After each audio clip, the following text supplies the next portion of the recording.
Hello students, good morning. Welcome to my YouTube channel K Singh study group. आज हम लोग इस वीडियो में ऊष्मागतिकी निकाय के संबंध में अध्ययन कर रहे हैं। उसी क्रम में हम लोगों को आगे बढ़ना है। क्लास 11 के फिजिक्स के इस ऊष्मागतिकी निकाय के पाठ में आप सभी लोगों का स्वागत है। इस पाठ में अब हम लोग ऊष्मागतिकी का कल शून्यांकी नियम देखे थे। पिछली वीडियो में हम लोग ऊष्मागतिकी का शून्यांकी नियम देखे थे और यह भी देखे थे कि पीवी वक्र से कैसे हम लोग कृत कार्य की गणना कर पाते हैं। कल किसी ऊष्मागतिकी निकाय पे कृत कार्य की गणना के लिए फार्मूला भी डिराइव किया गया था। कृत कार्य work done W = P × delta V। दाब और आयतन में परिवर्तन का गुणनफल का जो मान होता है उस निकाय पर किए गए कार्य के तुल्य होता है या बराबर होता है। हम लोग इसी क्रम में आगे बढ़ रहे हैं हम कि कार्य दो तरीके से या दो स्थितियों में संभव है।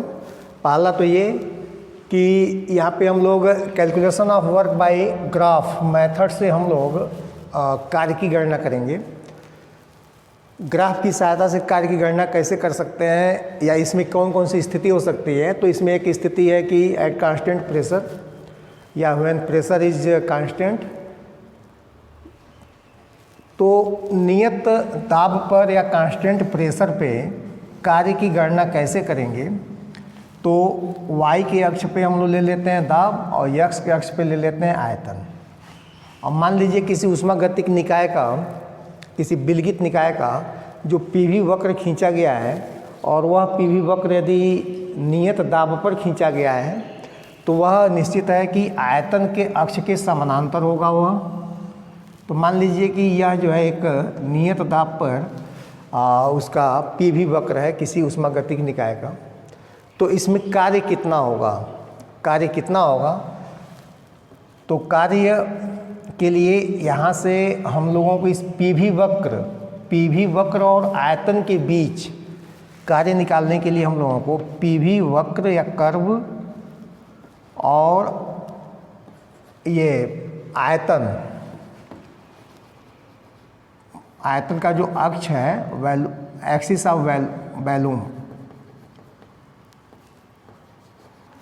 पीवी कर्व और एक्सिस ऑफ वैल्यूम के बीच घिरे भाग का जो क्षेत्रफल, इस क्षेत्रफल को यदि हम लोग कैलकुलेट कर लेते हैं तो इसी क्षेत्रफल का जो मान है वह किए गए कार्य के बराबर होगा।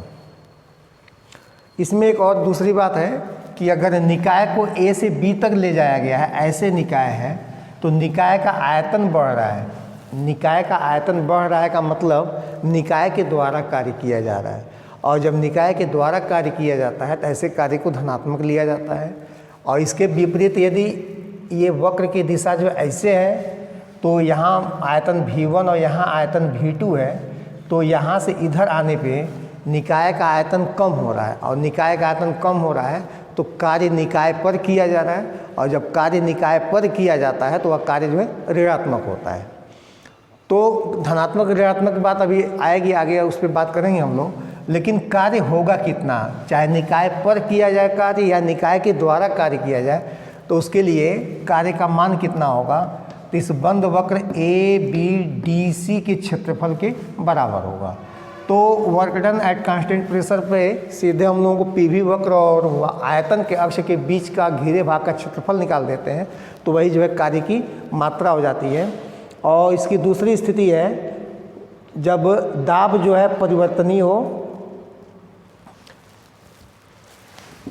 जब दाब में परिवर्तन हो रहा हो। दूसरी स्थिति में जब दाब में परिवर्तन हो रहा हो तब कैसे कार्य निकालेंगे। दाब में परिवर्तन हो रहा हो तो उसका ग्राफ जो बनेगा वह या तो दाब ऐसे, दाब घट रहा है तो आयतन बढ़ रहा है, ठीक है, और ये ऐसे। तो इस स्थिति में हम लोगों को कार्य कैसे निकालना होगा या कार्य कैसे निकाल पाएंगे। तो कार्य के लिए यहाँ पे भी आपको काम तो वही करना है कि पीवी वक्र और आयतन के बीच घिरे भाग का ही क्षेत्रफल निकालना है। लेकिन ये क्षेत्रफल निकालने के लिए इस बार जो है आपके पास उस तरह का आयत या वर्ग वाली आकृति नहीं मिलेगी। ये जो कर्व है रेखा नहीं है, यह एक रेखा, सरल रेखा के रूप में नहीं है, इसलिए यहाँ पे हम लोग जो है एक स्ट्रिप ले लेते हैं और ये मान लेते हैं कि यहाँ का दाब जो है P है और आयतन जो है V है, और यहाँ का दाब मान लेंगे, दाब जो है P माइनस डेल P और आयतन जो है V प्लस dV। तो अब चूंकि ये जो dV आयतन में परिवर्तन हो रहा है, आयतन में परिवर्तन को इतना शार्ट लेते हैं, इतना कम लेते हैं कि यहाँ के और यहाँ के दाब में, मतलब इस E बिंदु पे और यह बिंदु के दाब में ज़्यादा परिवर्तन या ज़्यादा अंतर न हो, तो उस अवस्था में P माइनस डेल V के बजाय हम लोग केवल P यानी कि E से F तक इस वक्र के जाने पर ये दूरी अगर बहुत कम होगा तो दाब में परिवर्तन बहुत कम होगा, अर्थात कह सकते हैं लोग कि नगण्य होगा। तो नगण्य होगा तो दाब को नियत मान लेंगे। तो दाब को नियत कब माना जा सकता है कि जब इसका मान जो है बहुत कम हो, बहुत कम हो मतलब टेंस टू 0, लगभग 0 के तुल्य हो, तो दाब को E और F पे नियत माना जा सकता है। उस समय यहाँ से यहाँ तक किया गया कार्य कितना होगा, तो उस कार्य को हम लोग निकालें तो वह कार्य होगा dW, स्मॉल ये D के साथ W ले लेंगे, P इंटू dV। लेकिन अब यहाँ पे आयतन अगर V1 और यहाँ पे आयतन अगर V2 है तो कुल कार्य कितना हो जाएगा, यहाँ A से B तक जाने में कुल कार्य कितना हो जाएगा, तो कुल कार्य के लिए यहीं का समाकलन कर देंगे हम लोग, कहाँ से, V1 से लेके V2 तक dW का, अर्थात ये हो जाएगा V1 V2 P into dV। इसको हल कर लेंगे और इसको हल करके हम लोग इस परिवर्ती दाब के अंतर्गत भी ग्राफ की सहायता से कार्य के मान की गणना कर सकते हैं। तो अब तक हम लोग देखें कि ऊष्मागतिक निकाय में किसी निकाय पर किया गया कार्य या निकाय के द्वारा किया गया कार्य का मान कैसे कैसे निकाल सकते हैं। तो अगर हम आंकिक रूप में अगर हमको मान पता है दाब और आयतन में परिवर्तन का, तो P इंटू डेल्टा V से, और नहीं तो अगर ग्राफ है तो ग्राफ में भी आपको इस पर न्यूमेरिकल प्रश्न भी मिलेंगे, तो न्यूमेरिकल प्रश्न में आप उसको समझ के उसके हिसाब से कार्य की गणना कर सकते हैं। इसके बाद अगला टॉपिक है कि किसी ऊष्मागतिक निकाय को एक स्थिति से दूसरी स्थिति तक ले जाने में, ऊष्मागतिक निकाय को एक स्थिति से दूसरी स्थिति तक ले जाने में कार्य जो किया जाता है उस कार्य की पथ पर निर्भरता,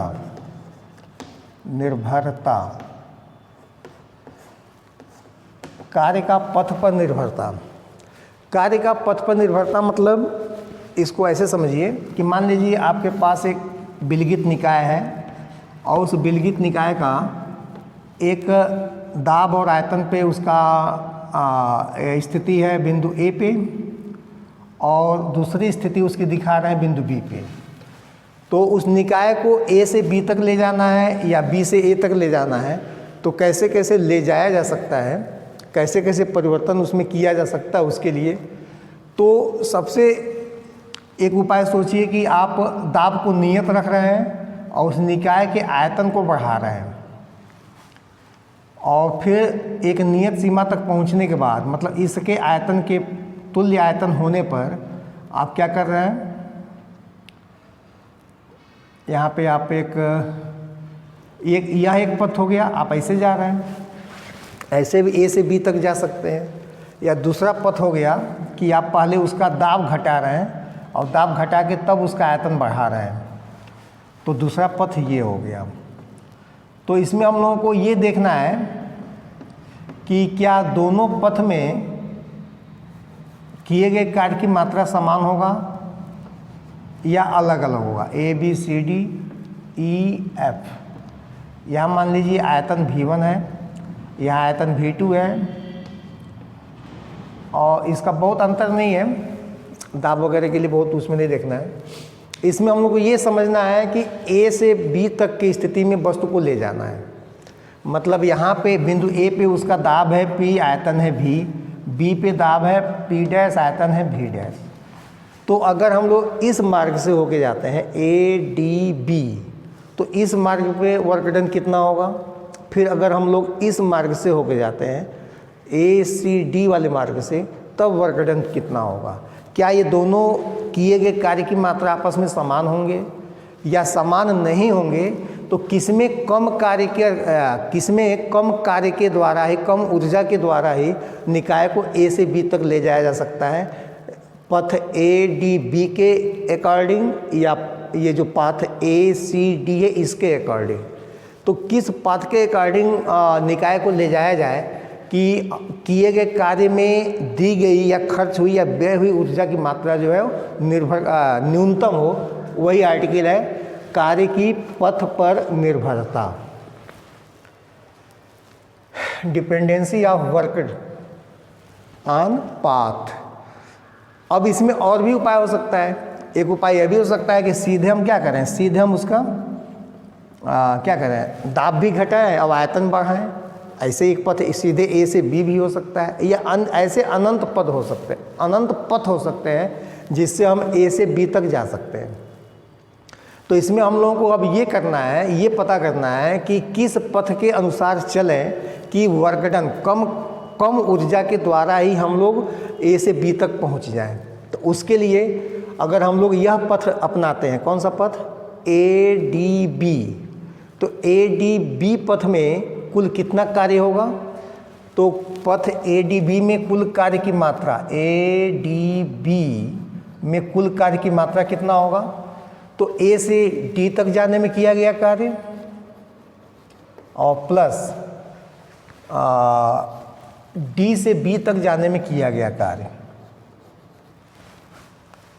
तो डी से बी तक जाने में किए गए कार्य में केवल दाब घट रहा है, आयतन में कोई परिवर्तन नहीं हो रहा है, इसलिए डी से बी तक जाने में किए गए कार्य की मात्रा जो होगा वो सीधे सीधे शून्य होगा। और ए से डी तक जाने में किया गया कार्य कितना होगा, तो ये होगा क्षेत्रफल या एरिया, कौन सा, तो ए D F E, area A D F E का जो क्षेत्रफल है, इस क्षेत्रफल के बराबर जो है इस ए से डी तक जाने में इस क्षेत्रफल के तुल्य ऊर्जा जो है खर्च होगी। यानी कि ये जो पथ हम लोग ले रहे हैं ए डी बी, इस पथ में कुल कृत कार्य कितना है, तो एरिया ऑफ किसका, ए डी एफ ई का, ये हो गया। ऐसे ही हम लोग वर्क डन निकालें ए सी बी का, तो ए सी बी वर्क डन कितना होगा, वर्क डन ए सी बी का मान कितना होगा उसको देखिए। तो ए सी बी का मान होगा किया गया कार्य ए सी पथ में, इस पथ में किया गया कार्य और प्लस इस पथ में किया गया कार्य। तो इस पथ में किया गया कार्य जो होगा वह work done C B F E, ये होगा। अब सॉरी केवल हम सी बी लिखे अभी। अब एसी पथ में किया गया कार्य कितना होगा, तो चूंकि आयतन V1 समान रह जा रहा है इसलिए ए से सी तक जाने में निकाय पे कोई कार्य नहीं करना पड़ेगा, तो इस बार इसका मान 0 होगा।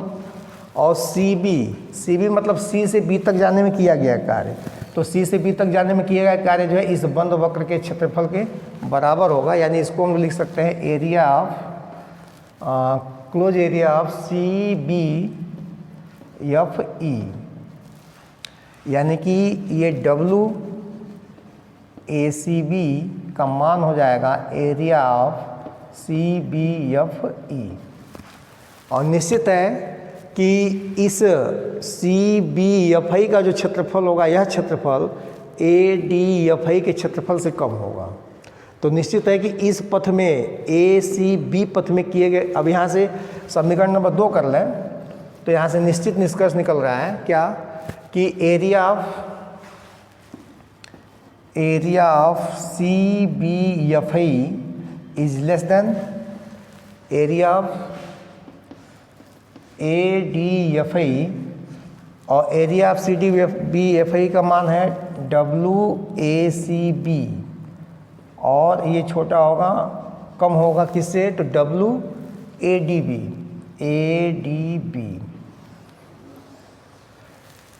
यानी किसी निकाय का आयतन बढ़ाना है तो आयतन बढ़ाने में दाब नियत करके आयतन बढ़ाने की बजाय पहले हम दाब को कम करें तब आयतन बढ़ावें, तो उसमें किए गए कार्य की मात्रा सबसे कम होगा।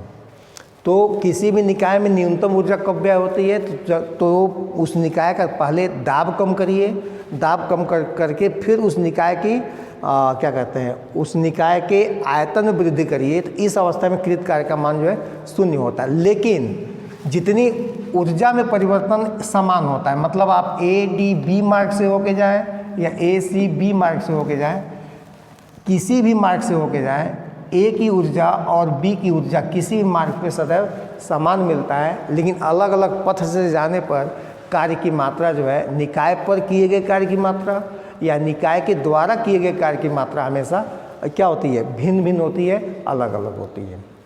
ये हुआ। इसके बाद से साइक्लिक ऑर्डर, साइक्लिक ऑर्डर में वर्क डन, चक्रीय प्रक्रम में किया गया कार्य। किसी भी चक्रीय प्रक्रम में कार्य कितना होता है, अगला टॉपिक है work done in the cyclic process. Cyclic process, चक्रीय प्रक्रम में किया गया कार्य। साइक्लिक प्रोसेस का हिंदी होता है चक्रीय प्रक्रम। चक्रीय प्रक्रम में किया गया कार्य। तो किसी भी निकाय को हम लोग क्या करें, किसी भी निकाय को किसी एक अवस्था से भिन्न भिन्न परिस्थितियों में होता हुआ किसी दूसरी अवस्था तक ले जाएं और फिर इसको परिवर्तन करते हुए फिर इसको अगर हम प्रारंभिक अवस्था में ला देते हैं तो यह एक चक्रीय प्रक्रम कहलाता है। मतलब दाब, आयतन और ताप के विभिन्न परिस्थितियों से होता हुआ कोई निकाय एक निश्चित अवस्था से होकर गुजरता हुआ फिर घूम फिर कर अपने मूल अवस्था में वापस लौट आता है। तो इसी प्रक्रम को, इसी प्रोसेस को हम लोग कहते हैं साइक्लिक प्रोसेस या चक्रीय प्रक्रम। चक्रीय प्रक्रम में कृत कार्य कैसे निकालेंगे, तो चक्रीय प्रक्रम में कृत कार्य देखिए, अब यहाँ पे ए बी है, यहाँ मान लीजिए सी हो गया, ये मान लीजिए डी हो गया, ये मान लीजिए ई हो गया, ये मान लीजिए एफ हो गया, यहाँ आयतन V1 हो गया, यहाँ आयतन V2 हो गया, इस तरह से। तो चक्रीय प्रक्रम में किया गया कार्य, तो ए से सी तक जाने में किया गया कार्य निकाल लें और फिर बी से ए तक जाने में किया गया कार्य निकाल लें और इन दोनों कार्यों को आपस में क्या करें, दोनों कार्यों को आपस में जोड़ दें तो मिल जाएगा क्या, ए से ए सी बी मार्ग से होकर बी तक जाने में किया गया कार्य और बी डी ए मार्ग से होकर आने में प्राप्त कार्य का मान कितना होगा उसके हिसाब से। तो पथ ए सी बी में किया गया कार्य कितना, तो यह कार्य जो होगा, इस कार्य में क्या हो रहा है, आयतन में वृद्धि हो रहा है। आयतन में वृद्धि हो रहा है मतलब कार्य निकाय के द्वारा किया जा रहा है और जब कार्य निकाय के द्वारा किया जाता है तो वह कार्य धनात्मक होता है। तो ये धनात्मक हो जाएगा कितना, धन होगा area of A C B F E. A से सी तक जाने में किया गया कार्य कितना, इस पूरे भाग का क्षेत्रफल। तो ए सी बी एफ ई, ए का पूरा क्षेत्रफल निकाल देंगे तो ए से सी तक जाने में किया गया कार्य होगा।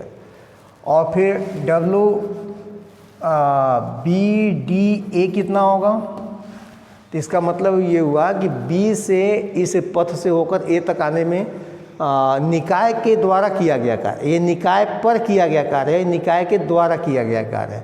तो निकाय के द्वारा जो कार्य होता है,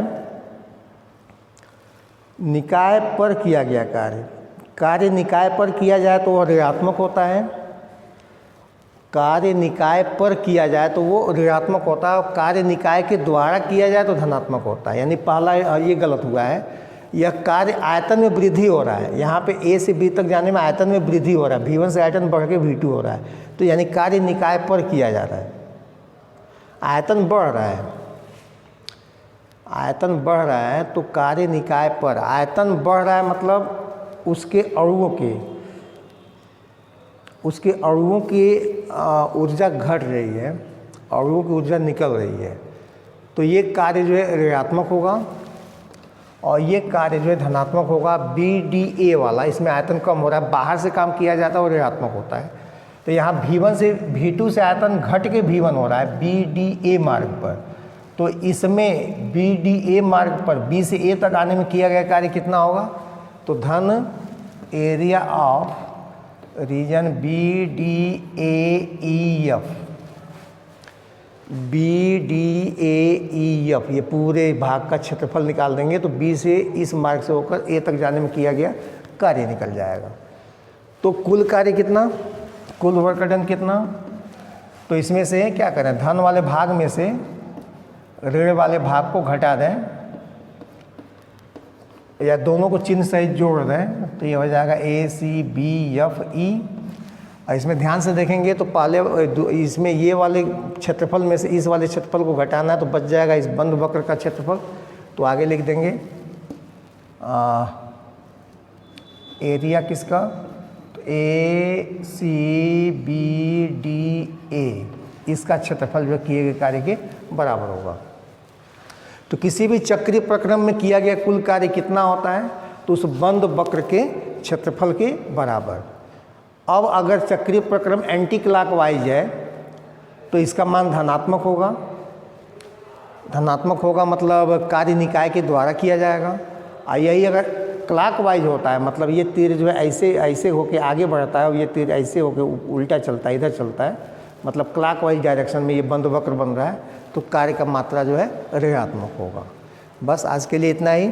अगले वीडियो में फिर हम लोग ऊष्मागतिकी के अन्य नियमों का अध्ययन करेंगे। ऊष्मागतिकी के एक नियम को अभी पढ़े हम लोग, शुन्याङ्की नियम, उसके बाद से ऊष्मागतिकी का प्रथम नियम और उसके आगे का अध्ययन जो है अगले वीडियो में किया जाएगा।